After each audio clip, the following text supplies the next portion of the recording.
시끄러운 건설 현장에서 울려 퍼지는 망치질 소리 사이로 나는 오늘도 그 멜로디를 찾고 있다. 15년 전 사라진 딸 지은이가 마지막으로 연주했던 쇼팽의 녹턴. 그 선율이 귓가에 맴돌 때마다 가슴이 미어진다. 아이를 잃은 부모의 마음은 그 어떤 단어로도 설명할 수가 없겠지요. 오늘은 딸아이를 잃은 김동수 씨의 이야기를 들려드리겠습니다. 우리 지은이는 태어날 때부터 남달랐다. 생후 6개월, 클래식 음악이 나오면 울음을 뚝 그치고 고요히 들었다. 3살 때는 피아노 건반을 두드리며 혼자만의 곡을 만들어냈다. 5살에 처음 피아노 학원에 보냈을 때 선생님이 깜짝 놀라며 절대음감이 있는 정말 드문 재능이라고 했다. 그때부터 시작된 지은이의 피아노 인생. 매일 새벽 5시에 일어나 2시간씩 연습하고 학교에서 돌아오면 또 3시간. 주말에는 하루 종일 피아노 앞에 앉아 있었다. 나는 회사에서 야근을 하며 벌어들인 돈으로 비싼 레슨비를 댔고 아내는 지은이를 콩쿠르마다 데려다녔다. 지은이에게 힘들지 않냐고 물어보면 피아노가 좋다며 환한 미소를 보였다. 그 미소를 믿었다. 아니, 믿고 싶었다. 초등학교 6학년 때 지은이는 전국 청소년 피아노 콩쿠르에서 대상을 받았다. 무대 위에서 쇼팽의 환상즉흥 곡을 연주하는 지은이를 보며 눈물이 났다. 내 딸이 이렇게 훌륭한 연주자가 되다니. 하지만 그때 나는 몰랐다. 지은이의 손가락 끝이 피로 물들어 있다는 것을, 매일 밤 베개를 적시는 눈물이 있다는 것을. 중학교에 입학하면서 모든 것이 달라졌다. 아이들은 지은이를 피아노 기계라고 불렀다. 쉬는 시간에도 책상에 그려진 건반을 누르며 연습하는 지은이를 보고 수근거렸다. 쟤는 피아노밖에 모른다. 친구도 없다. 엄마가 너무 밀어붙이는 것 같다는 말들이 들려왔다. 지은이는 점점 말이 없어졌다. 예전처럼 학교 얘기를 하지 않았고 밥을 먹을 때도 멍하니 허공을 바라봤다. 피아노 연습 시간은 더 늘어났다. 하루에 6시간, 7시간씩 연주했다. 조금 쉬어도 된다고 말하면 지은이는 다음 달 콩쿠르가 있다며 거절했다. 아내는 더욱 엄격해졌다. 지은이의 일거수일투족을 관리했고 친구들과 노는 시간을 일절 허락하지 않았다. 나는 중간에서 어찌할 바를 몰랐다. 가끔 지은이의 방에서 들리는 작은 흐느낌 소리를 들었지만 그냥 지나쳤다. 피아노 때문에 감정이 예민해진 거라고 생각했다. 중학교 2학년 가을, 지은이가 무대에서 연주를 멈췄다. 쇼팽의 녹턴 중간에 갑자기 손을 멈추고 무대를 뛰쳐나간 것이다. 객석에 수백 명이 웅성거렸고 나와 아내는 당황했다. 왜 그랬냐고 물어보니 지은이는 모르겠다고 했다. 아내는 다시 연습해야 한다며 다음 주에 다른 콩쿠르가 있다고 말했다. 그날 밤 지은이는 피아노를 치지 않았다. 처음으로. 그 이후로 지은이는 점점 이상해졌다. 밥을 잘 먹지 않았고 학교에서도 문제가 생겼다. 담임 선생님이 전화를 걸어와서 지은이가 수업 시간에 자꾸 잠을 자고 친구들과 말다툼도 있었다며 피아노 연습으로 많이 힘든 것 같으니 조금 쉬게 해주는 게 어떨지 조언했다. 하지만 아내는 듣지 않았다. 오히려 더 강하게 밀어붙였다. 지금 포기하면 모든 게 물거품이 된다며 조금만 더 참으면 된다고 했다. 지은이는 하루에 8시간씩 연습했다. 손가락 끝이 갈라져 밴드를 붙이고도 연주했다. 나는 회사에서 승진하며 더 바빠졌고 집에 있는 시간이 줄어들었다. 지은이의 변화를 제대로 보지 못했다. 그해 12월 어느 추운 밤이었다. 지은이가 마지막으로 피아노를 쳤다. 쇼팽의 녹턴 20번. 그렇게 아름다운 연주는 처음이었다. 마치 작별 인사를 하는 것처럼, 모든 감정을 쏟아내는 것처럼. 연주가 끝나고 지은이가 이제 피아노를 그만두고 싶다고 했다. 갑자기 왜냐고 물으니 너무 힘들어서 더는 못하겠다고 답했다. 그날 밤 우리는 크게 다퉜다. 아내는 소리를 질렀고 나는 지은이를 달랬다. 하지만 지은이는 고개를 저으며 방으로 들어갔다. 다음 날 아침 지은이는 없었다. 온 동네를 뒤졌다. 학교, 피아노 학원, 공원, 도서관, 어디에도 지은이는 없었다. 경찰에 신고했고 실종자 신고를 냈다. 방송에도 나가서 제발 우리 딸을 찾아달라고 호소했다. 하지만 한 달이 지나고 세 달이 지나고 1년이 지나도 소식이 없었다. 지은이는 그렇게 사라졌다. 15살 소녀가 세상에서 증발해버린 것처럼 아내는 완전히 무너졌다. 매일 지은이 방에서 울었고 지은이가 쓰던 물건들을 하나하나 만지며 중얼거렸다. 나는 더 열심히 일했다. 아니, 일에 매달렸다. 지은이 생각을 하지 않기 위해서. 그런데 회사에서 큰 문제가 생겼다. 내가 관리하던 프로젝트에서 수십억 원의 손실이 발생한 것이다. 정신이 온통 지은이에게 가 있어서 실수를 연발했고 결국 회사에서 해고됐다. 아내는 나를 탓했다. 지은이를 제대로 봤어야 했다고, 당신 때문이라고 했다. 맞는 말이었다. 나는 아무 말도 할 수 없었다. 실직 후 몇 개월 동안 취업을 시도했지만 쉽지 않았다. 나이도 있었고 이전 회사에서의 실수가 알려져 있었다. 빚이 쌓여갔고 결국 집까지 잃게 되었다. 작은 원룸으로 이사한 후 아내의 상태는 더욱 악화됐다. 지은이를 찾겠다며 밤낮 없이 거리를 헤맸고 길에서 지은이 또래 아이들을 보면 뒤따라가며 확인했다. 주변 사람들이 이상하게 쳐다봤지만 아내는 상관하지 않았다. 병원에 가자고 치료를 받아야 한다고 말하면 아내는 지은이를 찾기 전에는 안 된다며 거부했다. 어느 날 아내가 집에 돌아오지 않았다. 밤늦게 경찰서에서 연락이 와서 부인이 지하철역에서 쓰러졌다고 했다. 병원에서 의사는 극심한 스트레스로 인한 신경쇠약증이라며 당분간 입원 치료가 필요하다고 진단했다. 나는 병원비도 없었다. 그나마 있던 적금을 모두 깨고 친척들에게 돈을 빌렸다. 아내는 6개월 동안 입원했고 퇴원 후에도 집에서 누워만 있었다. 하루 종일 지은이가 어디 있을까 하는 말만 반복했다. 약을 먹어도 나아지지 않았다. 나는 아내를 돌보면서 동시에 생계를 꾸려야 했다. 건설 현장에서 막노동을 시작했다. 새벽 5시에 일어나 현장에 나가고 저녁 늦게 돌아와 아내의 밥을 챙겨주고 약을 먹여주고 그런 일상이 반복됐다. 몸은 힘들었지만 그나마 지은이 생각을 덜 할 수 있어서 다행이었다. 3년이 흘렀을 때 아내에게 또 다른 병이 생겼다. 우울증으로 인한 거식증이었다. 밥을 제대로 먹지 않아 몸무게가 30kg까지 떨어졌다. 걸어 다니는 것도 힘들어했다. 제발 밥 좀 먹으라고, 이러면 안 된다고 말하면 아내는 지은이 없는데 뭘 먹냐며 거부했다. 병원에서는 강제 입원을 권했지만 돈이 없었다. 나는 더 많은 일을 해야 했다. 낮에는 건설 현장에서 일하고 밤에는 편의점에서 야간 알바를 했다. 하루에 3-4시간밖에 잠을 자지 못했다. 그런 생활을 10년 동안 계속했다. 지은이를 찾으려는 노력도 멈추지 않았다. 주말마다 실종자 가족 모임에 나가고 인터넷에 지은이 사진을 올리고 가능한 모든 방법을 동원했다. 하지만 단 한 번의 목격담도, 작은 단서도 찾을 수 없었다. 아내는 점점 더 악화됐다. 말을 거의 하지 않았고 하루 종일 침대에만 누워 있었다. 가끔 지은이의 피아노 연주 영상을 보며 울었다. 나는 그런 아내를 보며 마음이 찢어졌지만 어떻게 해야 할지 몰랐다. 그러던 어느 날 건설 현장에서 사고가 났다. 철근이 떨어지면서 내 왼쪽 다리를 덮쳤다. 병원에서는 다리를 절단해야 한다고 했다. 다행히 생명에는 지장이 없지만 인공다리를 달아야 한다는 진단이었다. 수술 후 재활치료를 받는 동안 일을 할 수 없었다. 산재보험금으로 당장의 생활은 꾸려갔지만 앞으로가 막막했다. 몸이 불편해진 내가 할 수 있는 일이 있을까 하는 생각이 들었다. 퇴원 후 집에 돌아왔을 때 아내의 상태는 더욱 심각해져 있었다. 혼자서는 식사도 제대로 못할 정도였다. 나는 인공다리에 적응하면서 아내를 돌봐야 했다. 재활치료가 끝난 후 나는 새로운 일을 찾기 시작했다.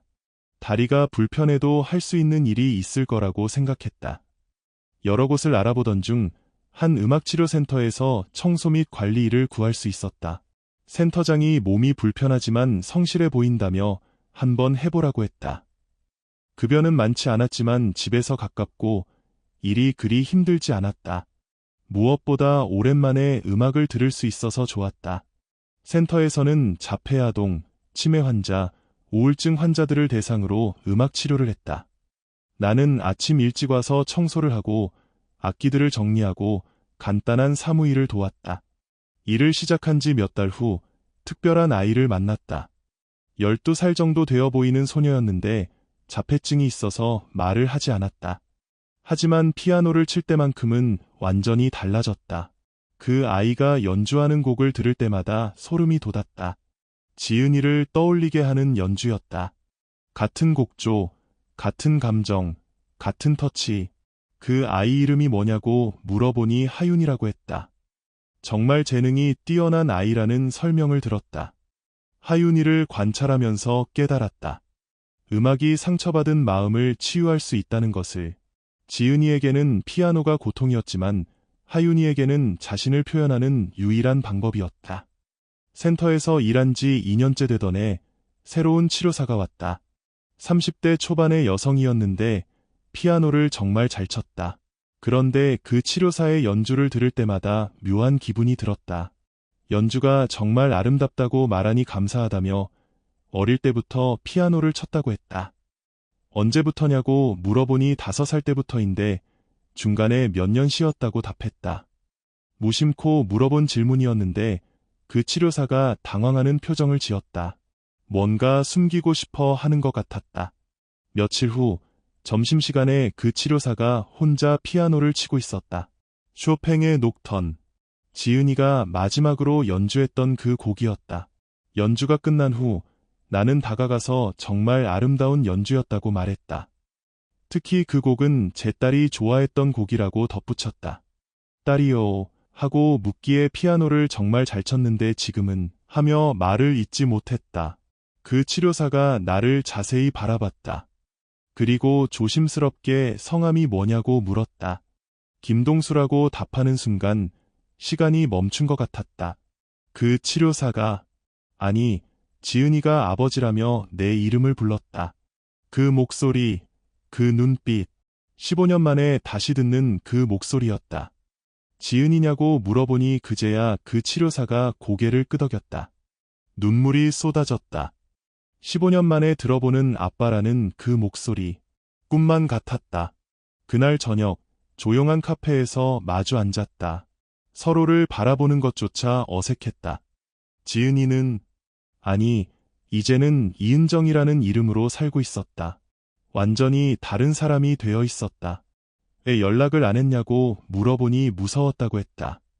실망시킬까 봐서. 뭘 실망시킨다는 거냐고. 아빠는 그저 하려는데 지은이가 물었다. 피아노를 포기한 자신을 용서할 수 있는지. 지은이는 떨리는 목소리로 15년간의 이야기를 들려줬다. 집에서 나간 후 청소년 쉼터에서 지냈다고 했다. 처음에는 죽고 싶었지만 상담 선생님의 도움으로 조금씩 회복했다고. 피아노는 완전히 그만뒀지만 대신 다른 사람들을 돕는 일을 하고 싶어졌다고. 검정고시로 고등학교를 졸업하고 장학금으로 음악치료학과에 들어갔다는 설명이 이어졌다. 피아노가 누군가에게는 고통이지만 다른 누군가에게는 치유가 될 수 있다는 걸 알았다는 것이다.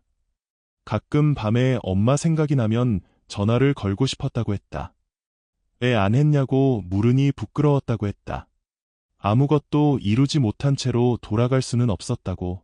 그런 거 상관없었다고 말하니 지금은 안다며 하지만 그때는 어린 마음에 그랬다고 답했다. 이런 대화들을 나누면서 서로를 이해하게 되었다. 그리고 지은이는 나를 위해 실질적인 도움을 주기 시작했다. 엄마는 어떠냐고 물어서 엄마가 많이 아프다고 답했다.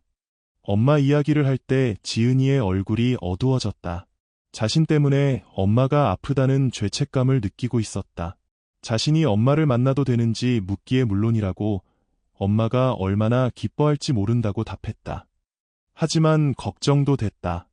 15년 동안 지은이만 기다리며 살아온 아내가 갑작스러운 재회를 감당할 수 있을까? 다음 날 지은이와 함께 집에 갔다. 아내는 침대에 누워 있었다. 지은이를 보는 순간 아내의 눈이 커졌다. 지은아, 지은이니? 하고 아내가 물었다. 엄마. 하고 지은이가 답했다. 아내가 침대에서 일어나려 했지만 몸에 힘이 없어서 넘어질 뻔했다.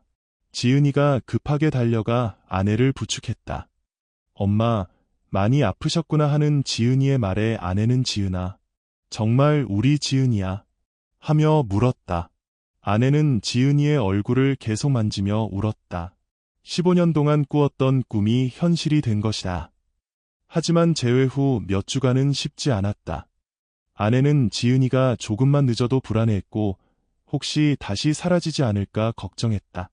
지은이도 죄책감에 시달렸다.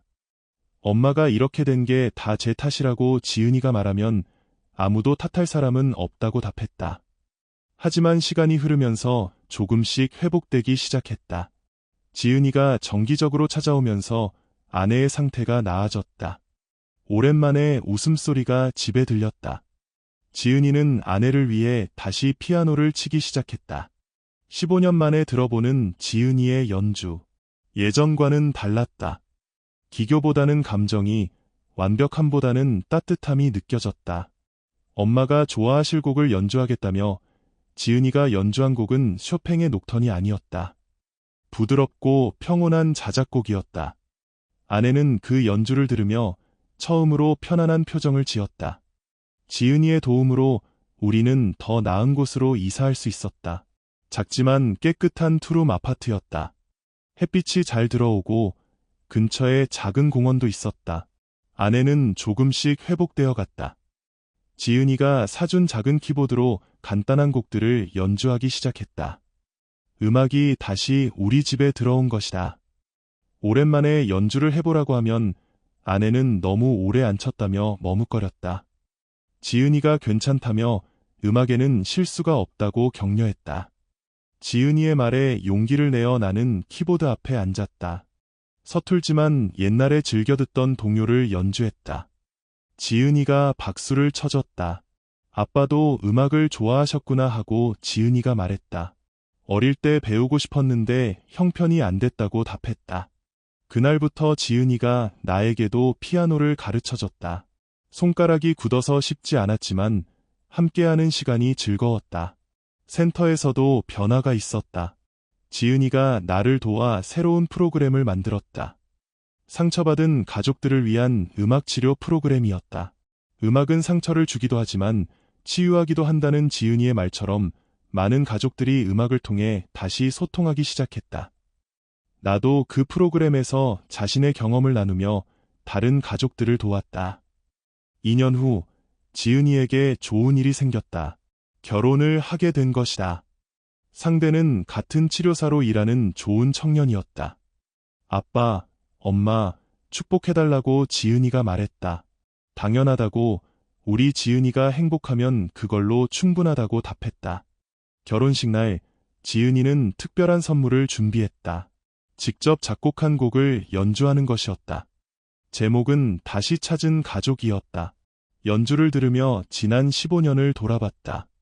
힘들고 아픈 시간이었지만 결국 우리는 다시 만날 수 있었다. 지은이의 연주는 예전처럼 완벽하지 않았지만 사랑이 가득했다. 1년 후 지은이에게 아이가 생겼다. 건강한 딸이었다. 이름을 뭐라고 지을까 하며 지은이가 물었다. 음악이 주는 기쁨이라는 뜻으로 의미는 어떨까 하고 제안했다. 좋은 이름이라며 지은이가 동의했다. 의미는 정말 사랑스러운 아이였다. 지은이처럼 음악에 재능이 있을지는 아직 모르겠지만 그건 중요하지 않았다. 아이가 자신이 원하는 삶을 살 수 있도록 도와주면 된다. 지은이는 여전히 음악치료사로 일하고 있다. 하지만 예전처럼 강요하지 않는다. 아이들이 음악을 통해 자신을 표현할 수 있도록 도와줄 뿐이다. 제가 어릴 때 너무 힘들었던 기억이 있다고 지은이가 말했다. 그랬구나 하고 답하니, 하지만 이제는 그 시간들도 의미가 있었다고 생각한다며 그 경험이 있었기에 지금 상처받은 아이들을 도울 수 있다고 덧붙였다. 지은이의 말을 들으며 고개를 끄덕였다. 우리가 겪은 아픔이 헛되지 않았다는 생각이 들었다. 음이가 3살이 되었을 때 작은 키보드에 관심을 보이기 시작했다. 하지만 지은이는 서두르지 않았다. 음이야 재밌니? 라고 지은이가 물으면 소리가 예쁘다고 음이가 답했다. 그럼 조금씩 해볼까? 하기 싫으면 언제든 그만둬도 된다고 지은이가 말했다. 지은이의 교육 방식은 우리 때와 완전히 달랐다. 아이가 즐거워할 때만 가르쳤고 힘들어하면 바로 멈췄다. 음악이 놀이가 되도록 했다. 음이는 자연스럽게 피아노를 배워갔다. 재능이 있는 것 같았지만 그 누구도 압박하지 않았다. 아이 자신이 선택할 수 있도록 기다렸다.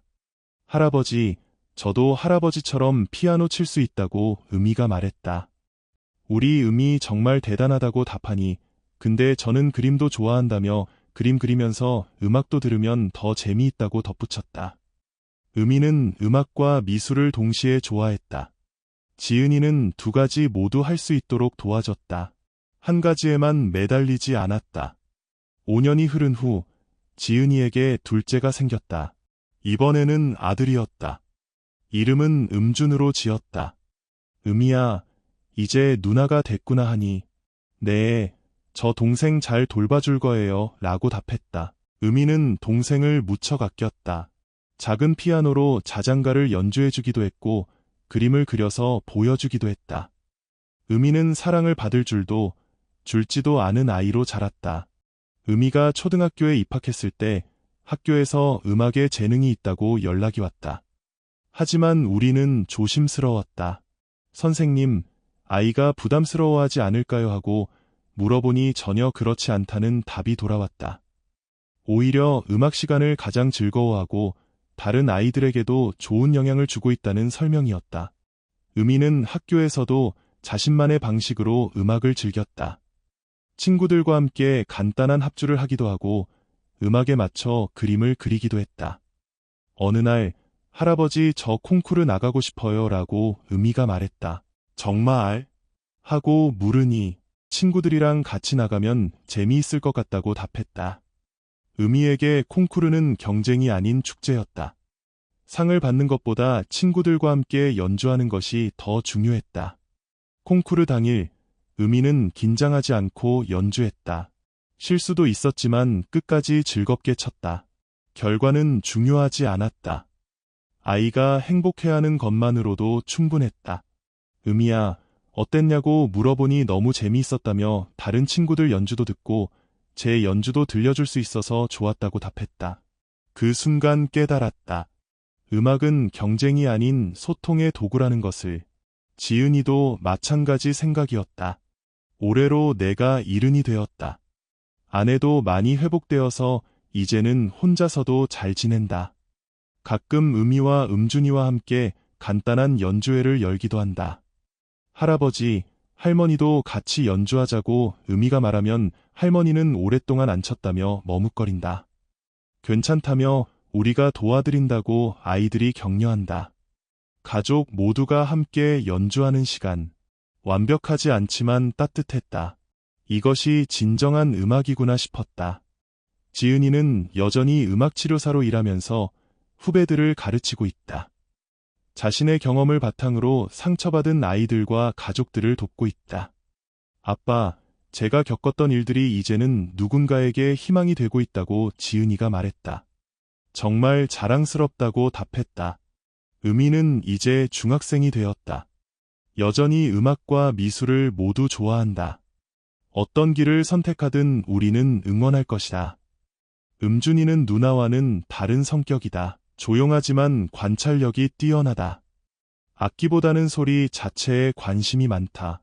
새소리, 바람소리, 물소리, 자연의 모든 소리를 음악으로 받아들인다. 할아버지, 비 오는 소리도 음악이라고 음준이가 말했다. 그렇구나. 어떤 음악 같으니 하고 물으니 슬프지만 따뜻한 음악이라고 답했다. 아이들을 보면서 느낀다. 음악은 기술이 아닌 마음이라는 것을, 완벽한 연주보다 진실한 감정이 더 중요하다는 것을. 15년 전 지은이가 사라졌을 때는 세상이 끝난 줄 알았다. 하지만 지금 돌아보니 그 시간도 의미가 있었다. 우리는 더 성숙해졌고 진정으로 소중한 것이 무엇인지 알게 되었다. 건설 현장에서 들리는 망치질 소리도 이제는 다르게 들린다. 무언가를 부수는 소리가 아닌 새로운 것을 만들어가는 소리로. 우리 가족도 마찬가지다. 깨어진 것들을 하나씩 다시 맞춰가며 새로운 하모니를 만들어가고 있다. 오늘도 퇴근 후 집에 돌아가면 아내가 기다리고 있을 것이다. 주말에는 지은이 가족이 놀러 올 것이고 음이와 음준이가 새로 배운 곡을 들려줄 것이다. 완벽하지 않지만 따뜻한 우리만의 연주회가 시작될 것이다. 그렇게 우리는 잃어버린 음표들을 하나씩 다시 찾아가고 있다. 완전한 악보는 아닐지라도 사랑으로 채워진 우리만의 멜로디를 만들어가고 있다.